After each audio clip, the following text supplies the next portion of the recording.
Ô Marie conçue sans péché, ô Marie conçue sans péché,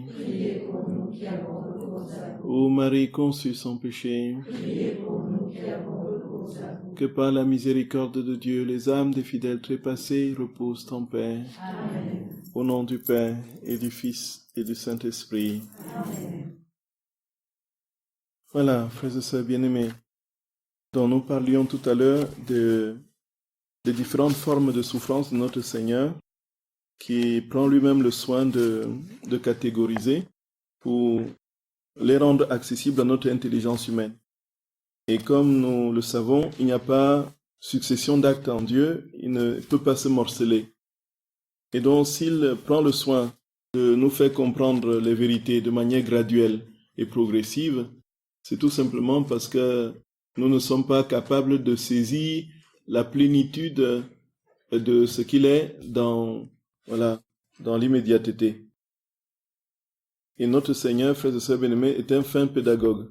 Il a voulu que notre vie se déroule dans une succession d'actes dans un temps déterminé. Et nous ne pouvions pas, déjà dans le berceau, assimiler les vérités que nous assimilons à l'âge de l'adolescence ou encore, n'est-ce pas, à l'âge adulte. Donc il y a une croissance qui est de l'ordre de la pédagogie de Dieu, qui fait que cette croissance vers la maturation est l'occasion pour nous de nous façonner et de nous rendre toujours plus conformes à ce qu'il veut que nous soyons. Donc il nous rend malléables et il nous laisse d'abord malléables jusqu'à ce que nous ayons, comme dit saint Paul, en nous gravé la stature parfaite du Christ. Donc c'est pourquoi il va prendre notre langage. Et comme nous sommes aussi incapables d'exprimer les choses de Dieu de manière avec notre langage humain, nous sommes dans cette posture absolument d'inaptitude à saisir tout ce que Dieu veut nous donner et nous dit avec notre propre langage. Et donc nous, parfois, nous disons les choses de Dieu avec le langage humain, des choses qui n'existent pas en Dieu, qui sont dans le langage humain pour pouvoir appréhender de manière asymptotique ce qui se passe en Dieu. Nous utilisons les éléments du langage humain que nous introduisons dans les réalités divines. Et là, donc, c'est des formes d'anthropomorphisme qui tentent un peu de saisir la réalité de Dieu avec les capacités que l'homme a. Donc, si Jésus prend le soin d'expliquer ses souffrances de manière assez détaillée, c'est tout simplement pour que nous comprenions. Tout à l'heure, frères et sœurs d'amour, nous avons parlé de cet amour de Jésus qui souffrait l'ingratitude. L'ingratitude dans la 7e forme d'amour qu'il décrit à Luisa Picaretta, donc qui souffre, qui est la non-réciprocité de l'amour et l'ingratitude. Et nous savons que notre vie spirituelle, parfois, comme on a eu l'occasion de le dire, coule dans cette forme inconsciente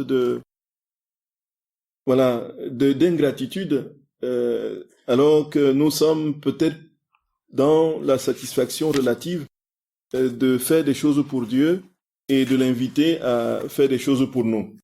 Donc, et puis dans cette logique du donnant-donnant, on dit voilà, je vais à la messe, alors maintenant, c'est toi qui me fais ça, alors que je vais à la messe tous les jours. C'est toi qui, voilà, tu m'as ainsi, voilà. Et voilà, progressivement, on récrimine contre Dieu, alors qu'on voulait lui faire des choses, on lui faisait des choses pour recevoir en retour une récompense peut-être sinon proportionnelle, mais disproportionnée, enfin, bien sûr, plus grand que ce qu'on lui a donné, tout simplement pour satisfaire. On a parlé donc de cette approche utilitariste de Dieu qui nous amène tout simplement à nous servir de Dieu. Oh, Dieu veut que nous l'aimions, frères et sœurs d'amour. Il veut qu'il soit tout pour nous. Il veut être tout pour nous. Tu aimeras le Seigneur ton Dieu de tout ton cœur, de toute ton âme, de toute ta force. Voyez, tu ne l'aimeras pas pour ce qu'il te donne, pour ce qu'il fait pour toi. Tu l'aimes pour lui-même. Et alors, si tu l'aimes pour lui-même, donc peu importe qu'il fasse des choses pour toi. Comme il est puissamment, puisqu'il est essentiellement amour, il ne peut pas ne pas faire des choses pour toi. Et donc notre très saint Seigneur souffre de cette ingratitude chronique foncière dans le cœur humain qui fait que tout ce qu'il fait, l'homme ne l'entrevoit pas. et cette réciprocité ne lui est pas donnée. Et on a eu l'occasion de voir, il y a dans plusieurs passages dans les heures de la Passion qui nous disent combien notre Seigneur, frères et sœurs bien-aimés, ne reçoit qu'ingratitude. On a dit que ça ne date pas d'aujourd'hui, et ce n'est pas à Luisa Picaretta en premier qu'il a révélé cela. À Sainte Marguerite Marie Alacoque, nous avons dit, il a montré son cœur qui souffre tant, qui reçoit en retour ingratitude et indifférence. Et dont on demande que son cœur soit réparé par la dévotion des 9 premiers vendredis du mois. On a eu l'occasion on l'a dit assez longuement. Alors, frères et sœurs, mais une illustration de ce 7e excès d'amour que nous avons vu tout à l'heure, dont de cet amour non réciproque est blessé par l'ingratitude, on a des illustrations nombreuses dans le livre du ciel. Donc, il y a un amour rejeté. Donc, il y a dans la 7e heure, là où le Seigneur dit que, donc, lorsque Jésus est au jardin de Gethsémani avec ses disciples, et que il leur a donné tout, absolument tout, pour qu'ils soient consumés de son amour. Il vient de leur donner son corps et son sang, son âme et sa divinité, dans le très saint sacrement de l'Eucharistie qu'il vient d'instituer. Ils ont mangé avant ça, n'est-ce pas, l'agneau pascal. Ils étaient repus, voyez, dans tous les sens du terme, tant dans leur corps que dans leur âme, voyez un peu. Ils avaient mangé le bon agneau, ils avaient mangé, n'est-ce pas, le pain, ils ont fêté. Et ensuite, ils ont même tellement bu dans le repas, ils ont même laissé une coupe à la porte, à l'entrée, pour Élie, la coupe d'Élie. Et puis, à la fin, ils se sont rués là-dessus pour boire, encore une fois, parce que Élie ne devait pas descendre pour boire. Ils étaient bien repus. Et puis, notre très saint Seigneur, dans ce qui est aujourd'hui pratiquement établi comme étant le moment où il a institué la scène, qui était un rituel, qui était, n'est-ce pas, après le repas, le père de famille devait justement donner des paroles de bénédiction et amener la famille à vivre quelque chose de l'ordre de l'Askara, de ce mémorial que le peuple d'Israël avait vécu dans sa traversée d'Égypte, ainsi de suite. Et c'est au cours de ce deuxième rituel que le corps de notre très saint Seigneur, le Seigneur, a institué le sacrement de l'Eucharistie. Donc ce n'est pas au cours du repas pascal comme tel. Donc c'est pourquoi il est dit dans ce que nous disons dans la messe après le repas. Voyez, après avoir il prit le pain, il rompit, ainsi de suite. Donc c'était un rituel propre à côté du grand déploiement du repas pascal qui commençait justement par la question du petit, que faisons-nous cette nuit? Et le père qui répond, ainsi de suite. Et puis le repas qui passe, les herbes amères pour symboliser l'amertume d'Égypte, et ainsi de suite. Et puis l'agneau pascal, ainsi de suite. Tout ça jusqu'à ce moment avec jonché des psaumes alléluiatiques qui vont proclamer la victoire de notre Seigneur sur différentes péripéties de la traversée du désert, de la mer Rouge, du Pharaon, ainsi de suite. Et on arrive ici, frères et sœurs bien-aimés, à cet excès d'amour, cette souffrance de Jésus. Il est dans le jardin de Gethsémani et ses fidèles disciples qu'il a aimés et à qui il a manifesté le plus possible d'amour et de tendresse, du fait justement de ce dont ils étaient les premiers à communier au corps de notre Seigneur. Ce sont les apôtres, les premiers à recevoir la première Eucharistie. Voilà que notre très saint Seigneur est dans la souffrance de voir ses disciples complètement avachis, n'est-ce pas, engloutis par tout ce qu'ils ont. Il n'y a pas une seule once de gratitude. Voilà, le Seigneur parle justement de ce moment-là. Et il parle donc, il dit, tu leur dis de veiller et prier, et tu retournes dans le jardin, mais avec une deuxième plaie dans le cœur. Dans cette plaie, ô mon amour, mon Seigneur, je vois tous les péchés de tes âmes choisies. Malgré l'abondance de tes faveurs en dons, en manifestation d'amour, dans les nuits d'épreuve, elles oublient ton amour et tes dons. Elles semblent devenir étourdies et somnolentes et perdent ainsi l'esprit de vigilance et de prière constante. Voyez, les frères et sœurs bien-aimés.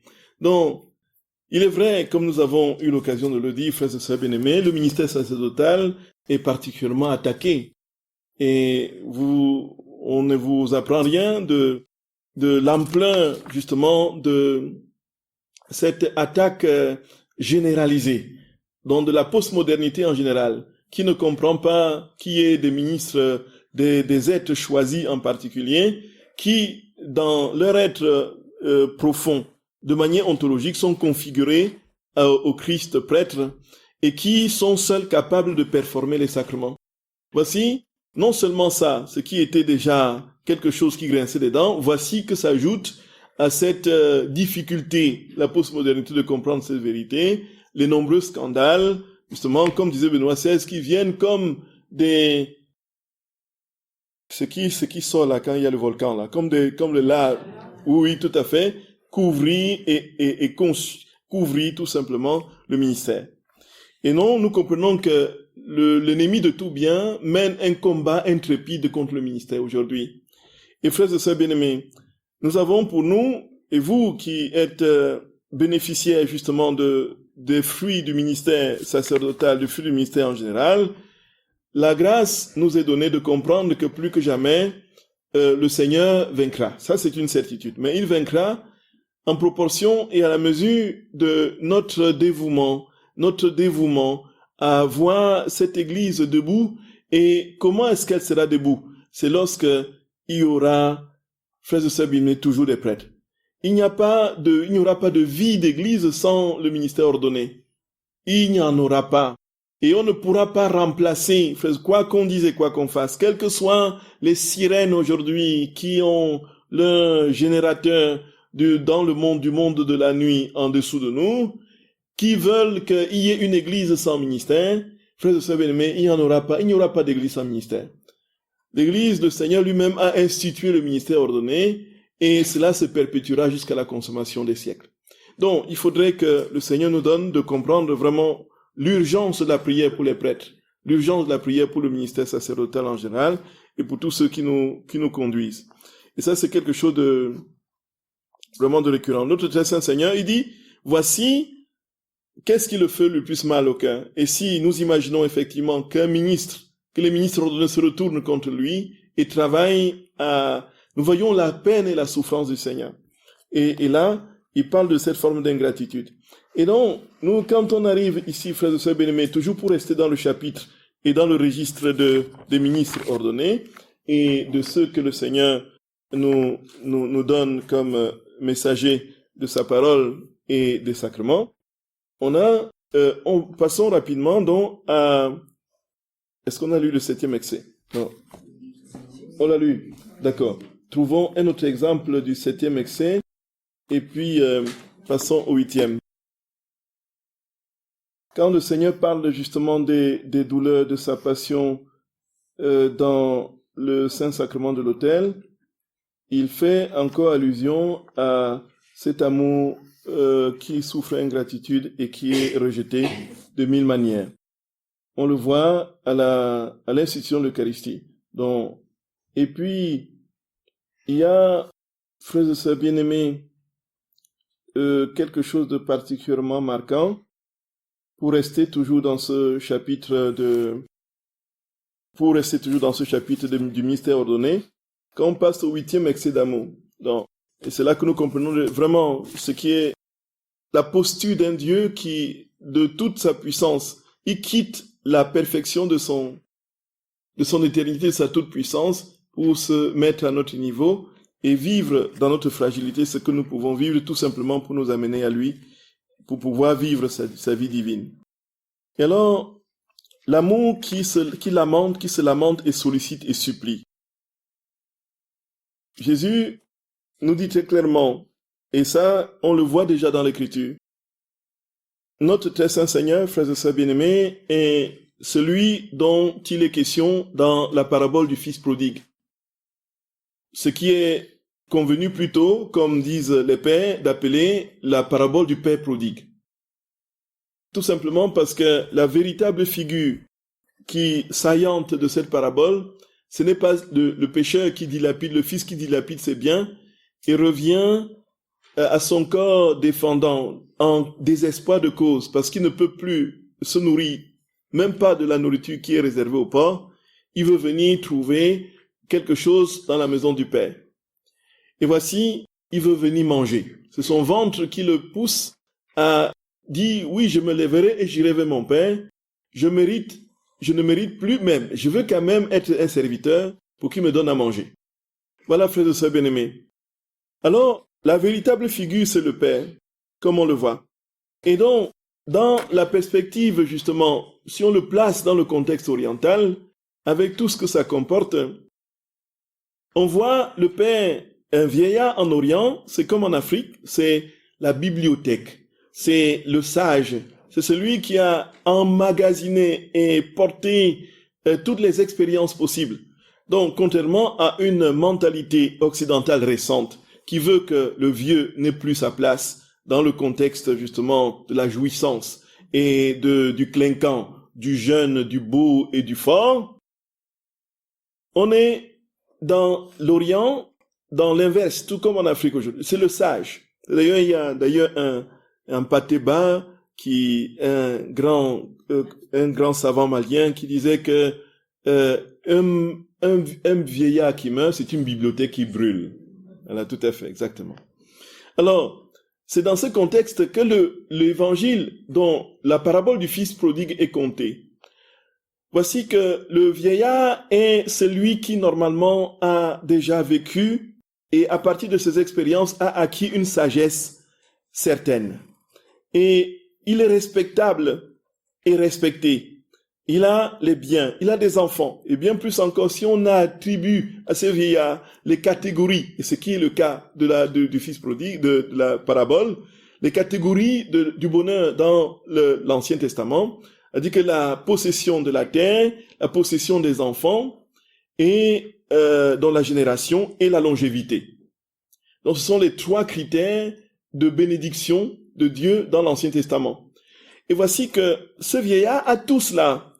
Et il se voit être tué symboliquement par son fils qui demande son héritage et s'éloigne de lui. Et voici, frères et sœurs bien-aimés, il y a un père de l'Église, c'est Saint Jean Chrysostome, qui, commentant ce passage, va tout simplement nous faire pleurer d'émotion. De voir effectivement ce vieillard-là, dit Saint Jean Chrysostome, qui se place devant sa maison et qui guette l'horizon et qui, voyant une ombre qui avance, pense que c'est son fils. Alors il se lève, il court. Est-ce que c'est mon fils? Non, c'est pas lui. Alors il revient, il s'assoit, il attend une autre ombre qui se présente. Il se lève, c'est peut-être lui. Il regarde, il scrute l'horizon. Non, ce n'est pas lui. Le chagrin dans l'âme, il revient, il est toujours aux aguets. Il est là, frères et sœurs bien-aimés. Dans son âme, il supplie, il crie. Où es-tu, mon enfant? Où es-tu? Je t'en supplie. Où es-tu? Je veux te voir. Où es-tu? Et il est inconsolable.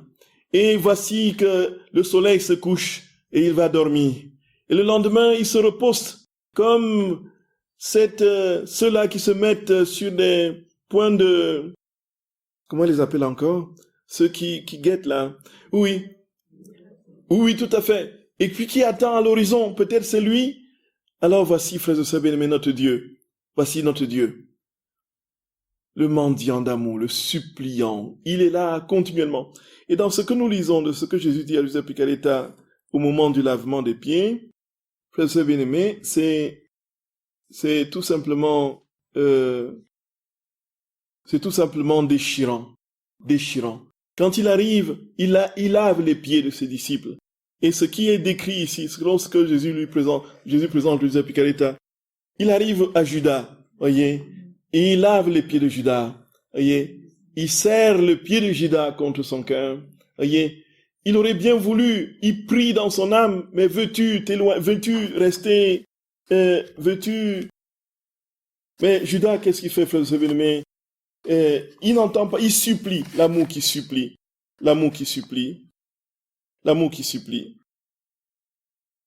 Il sanglote même, selon ce qui est dit. Donc c'est à la quatrième heure de la Passion.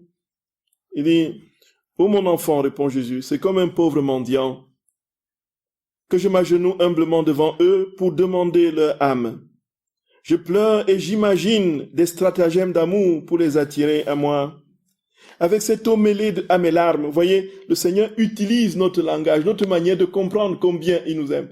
Donc, il est évident qu'au moment où il lavait les pieds, les larmes ne coulaient pas et ne tombaient pas dans l'eau. Voyez un peu. Il dit, les larmes de son cœur étaient mêlées à cette eau-là.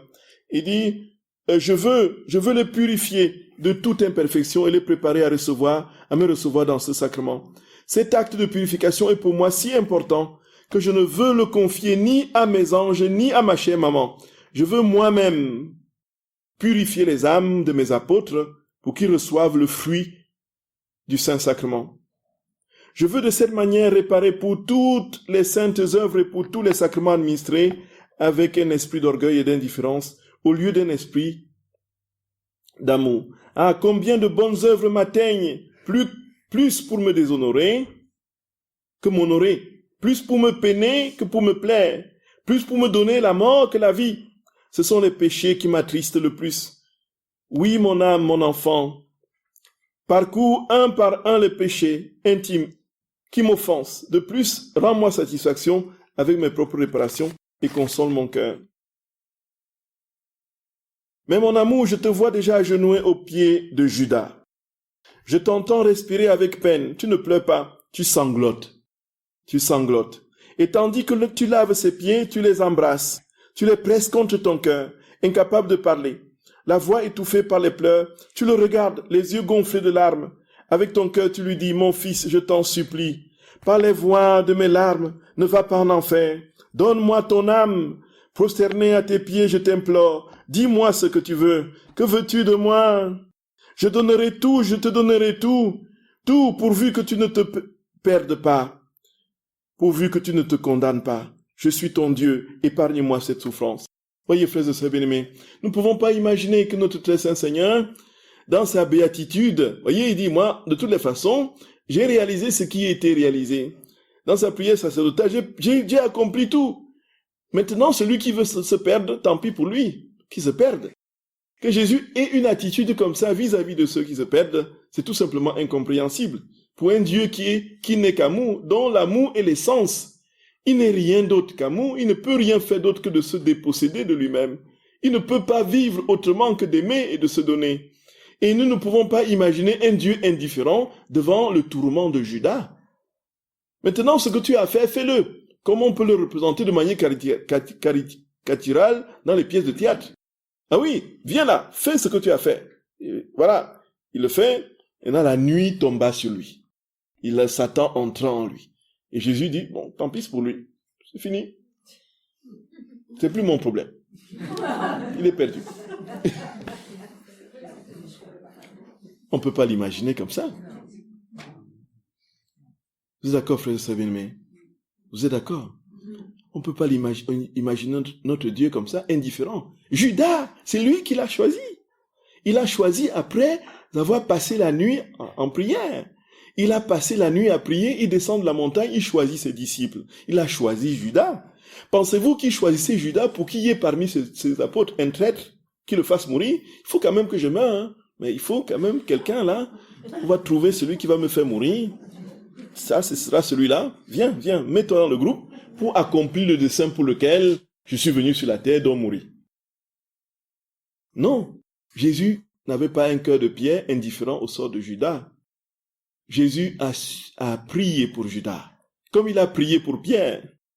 Il a prié pour tous ses apôtres. Il dit, oh Jésus d'amour, sois béni Seigneur, sois béni notre roi. Sois béni notre roi.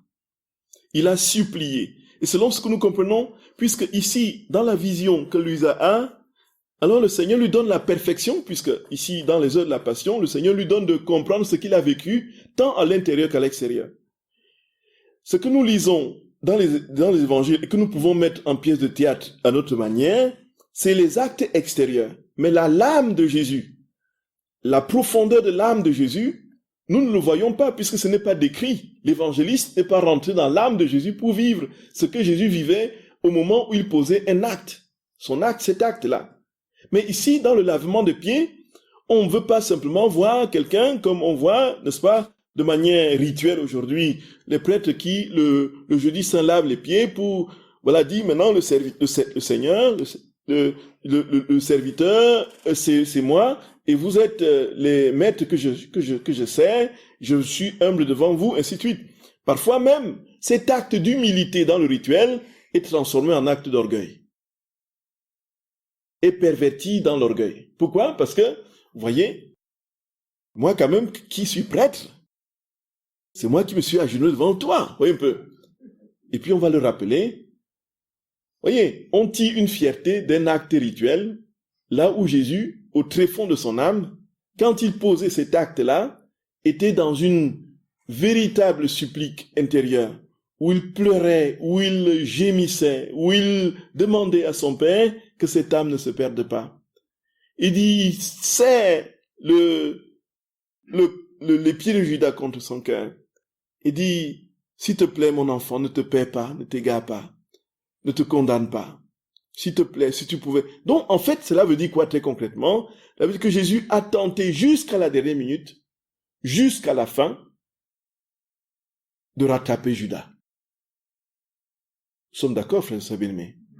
Et le mal de Judas n'a pas été d'avoir, le vrai mal de Judas n'a pas été d'avoir trahi Jésus, mais c'est d'avoir désespéré. D'avoir désespéré. Puisque, si on transpose l'acte de Judas, si on établit un parallélisme synthétique avec l'acte de Pierre, on voit très clairement que c'est presque la même chose. On est d'accord? Pierre a renié Jésus. Il a renié Jésus. Ça veut dire que je ne te connais pas. En fait, tu n'existes pas pour moi. C'est un peu symboliquement la mort qui est infligée, non? La trahison. Ce n'est pas cela? Sinon, Pierre ne se serait pas pris de chaudes larmes avec cette profonde contrition douloureuse qui l'a conduit pratiquement.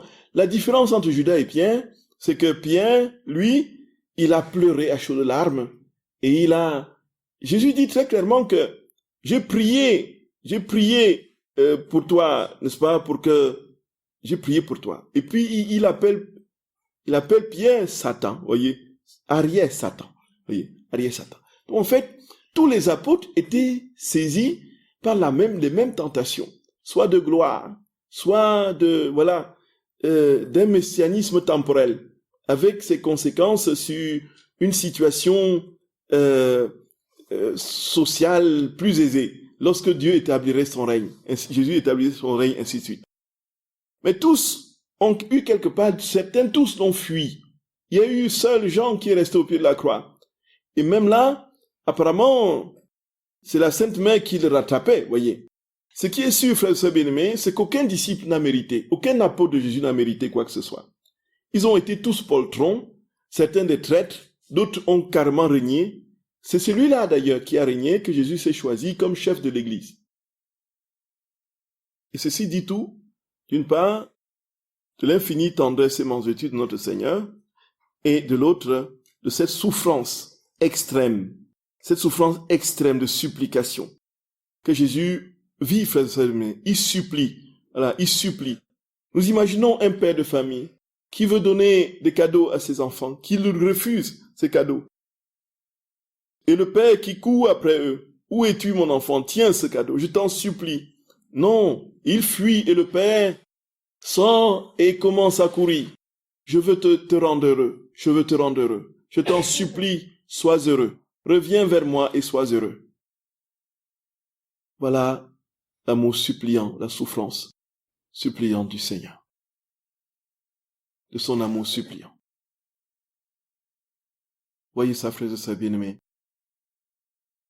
Et ça, c'est quelque chose vraiment qui devrait constituer le cœur de notre relation au Seigneur.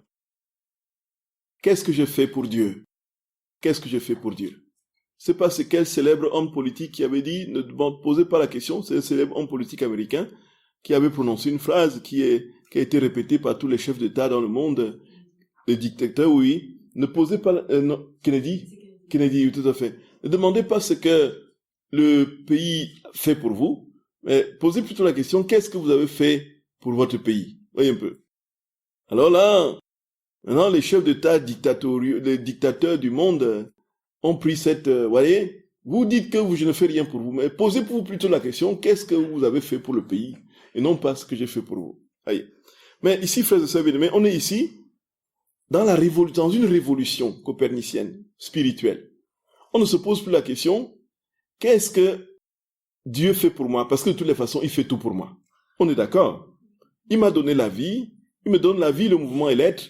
Il me donne tout ce dont j'ai besoin pour vivre et survivre.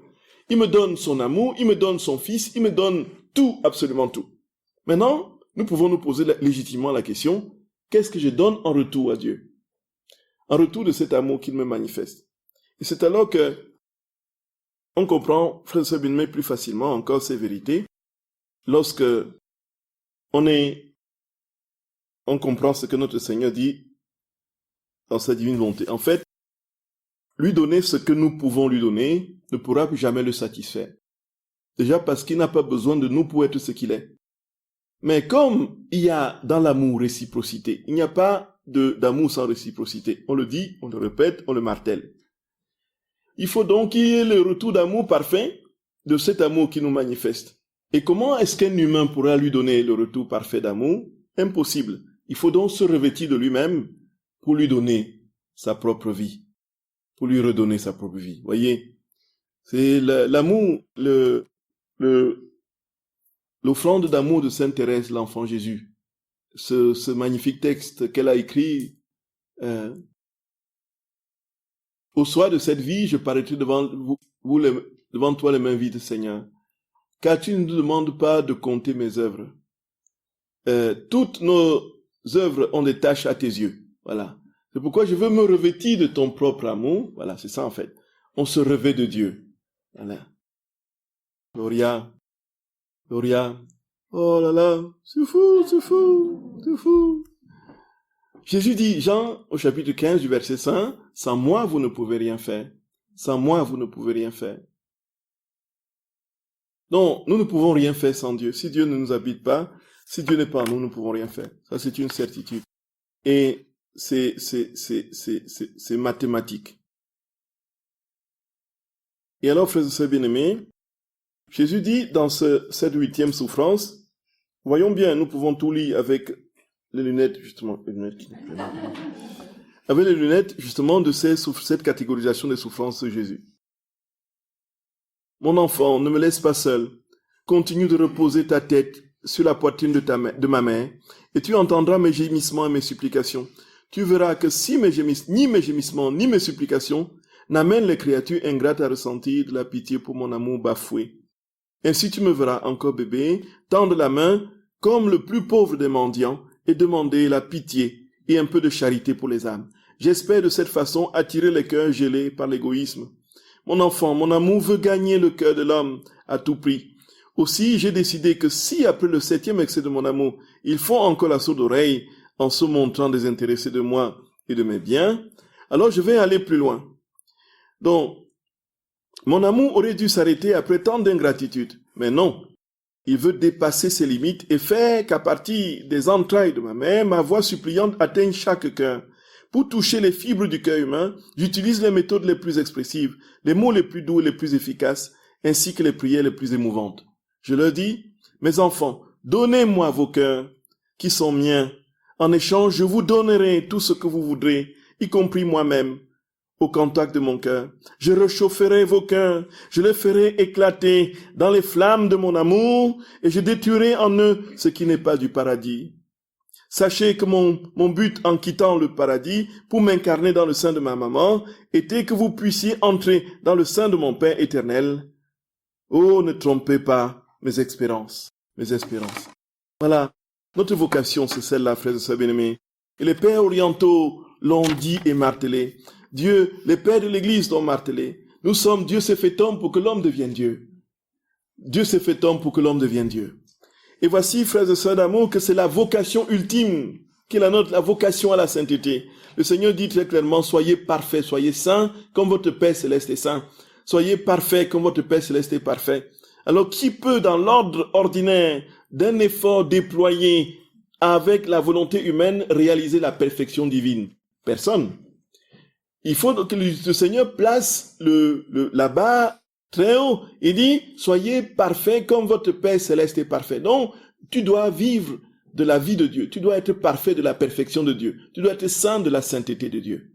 Et cette sainteté, qui n'est pas humaine mais divine, celle-là, frères et sœurs bien-aimés, Dieu seul peut nous la communiquer. Et peut nous la communiquer qu'en cadeau. En cadeau. Là où les différentes périodes, les différentes phases de l'évolution spirituelle, de sa phase purgative jusqu'à la voie unitive, en passant par l'illuminative, doivent nous configurer progressivement dans l'ordre de la grâce avec le concours de la volonté humaine et de la grâce sanctifiante vers cet état, que les saints et les mystiques du Carmel établissent comme étant seulement la vision béatifique. Nous sommes au cœur de la vérité qui va nous dire tout simplement que le Seigneur nous donne la transformation totale, parfaite de notre être, de notre cœur, de notre âme, ici et maintenant, en cadeau. En cadeau. 2 syllabes. Cadeau. Cadeau. Gratuit. Gratos.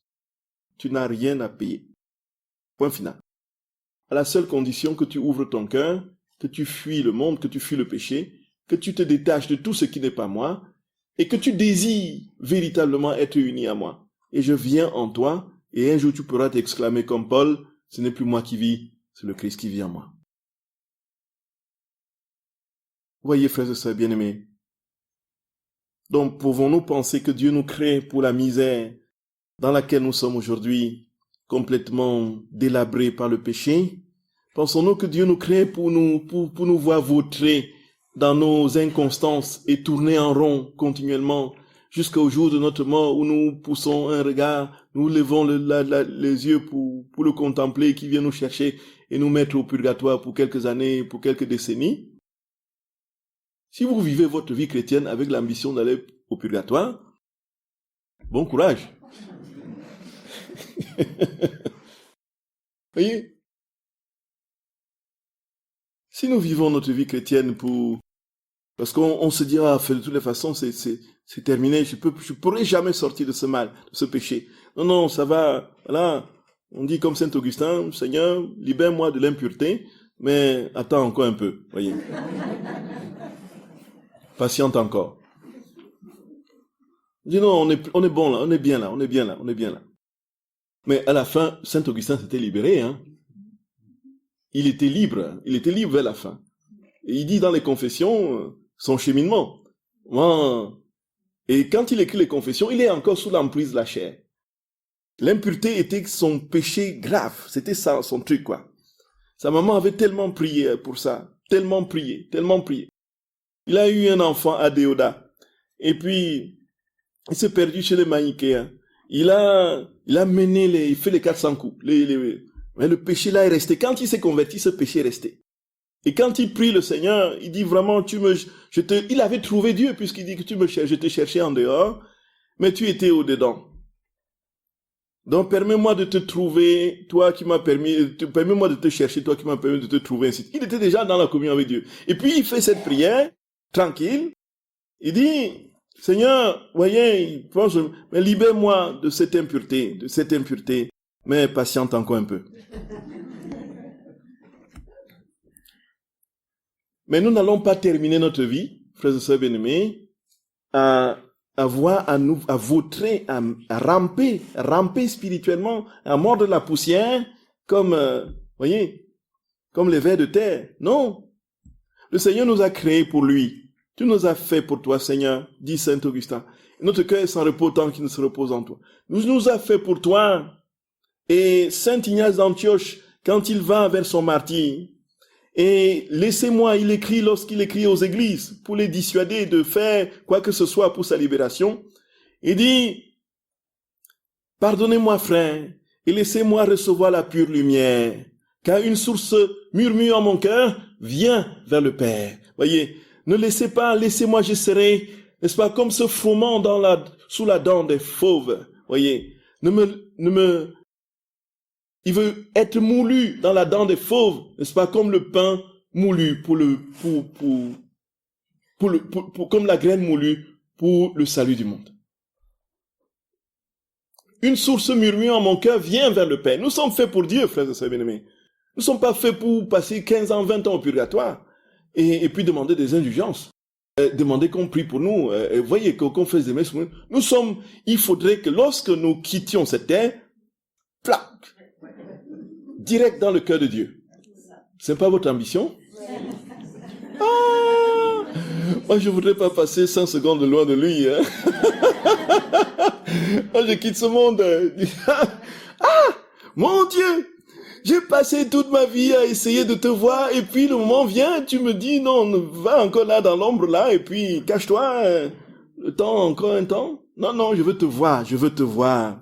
Je veux te voir, mon Dieu. Je veux te voir. Je veux te voir, Jésus. Je veux voir ton visage, Seigneur. Je veux voir ton visage. Et alors, frères et sœurs bien-aimés, avec ce 8e excès, nous terminons par le 9e, très rapidement, avant qu'Emmanuel ne nous apprenne un chant ou deux.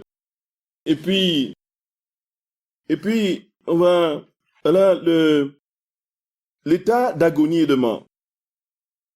Mon enfant, mon état devient toujours plus douloureux. Si tu m'aimes, garde ton regard fixé sur moi, donc de sorte que tu puisses bien apprendre tout ce que je t'enseignerai. Offre à ton Jésus, ton petit Jésus, un sursis pour ses pleurs et ses profondes afflictions. Un mot d'amour, une caresse, un baiser affectueux, pour que mon cœur puisse être réconforté par le sentiment d'un retour d'amour. Vois, mon enfant, après avoir pris connaissance des preuves de mon amour décrites dans les 8 excès mentionnés jusqu'ici, l'homme devrait s'être incliné devant mon vrai et sublime amour. Plutôt il le reçoit mal et me fait passer à un autre excès qui, s'il ne trouve pas de retour, sera encore plus douloureux pour moi. Jusqu'ici, l'homme n'a pas capitulé. C'est pourquoi je poursuis avec mon 9e excès d'amour, qui est mon très vif désir de m'échapper du sein maternel pour me mettre à la poursuite de l'homme. Et après l'avoir stoppé sur les pentes du mal, je languis de l'étreindre et de l'embrasser. Lui, si ingrat pour mon amour, pour le rendre amoureux de ma beauté, de ma vérité et de mon éternelle bonté. Ce grand dessein réduit ma petite humanité qui n'a pas encore vu le jour à un état d'agonie suffisant pour mettre un terme à ma vie. Si je ne t'ai pas aidé et soutenu par ma divinité, inséparable de mon humanité à cause de l'union hypostatique, sûrement que c'est ce qui m'arriverait. Mais ma divinité me communique des fontaines de vie nouvelles et fait que ma petite humanité résiste à l'agonie continuelle de ces 9 mois où elle se sent plus près de la mort que de la vie. Donc, ici, frères et sœurs bien-aimés, le Seigneur parle de cet amour qui est tellement brûlant, qui le pousse tellement à agoniser. Voilà, agonie. L'agonie, ici, frères et sœurs bien-aimés, c'est du fait de cette communion de nature. On a dit que Dieu, la divinité, ne souffrait pas, l'humanité souffre. Mais du fait de cette union hypostatique, les propriétés de la divinité sont attribuées à l'humanité et inversement, l'humanité. Donc, ce qui fait que la passibilité est conférée à la divinité et l'impassibilité à l'humanité tout aussi, puisque nous sommes dans une seule et unique personne de notre Seigneur en double nature, sans confusion, sans changement, sans division ni séparation. On a eu le temps de le dire, de l'expliquer hier de manière plus ample. Voici que le Seigneur dit très clairement que s'il n'y avait pas cette divinité qui le soutenait, il serait véritablement mort.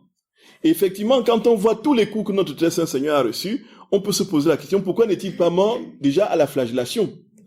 Puisque la flagellation a été ce qu'il y a de plus terrible, de plus violent, de plus destructeur. Dans le montage du film de Mel Gibson, la passion de Jésus, donc c'est, en fait, il reprend exactement les visions de Anne-Catherine Emmerich, voyez, dont on a 20 minutes de flagellation dans le film.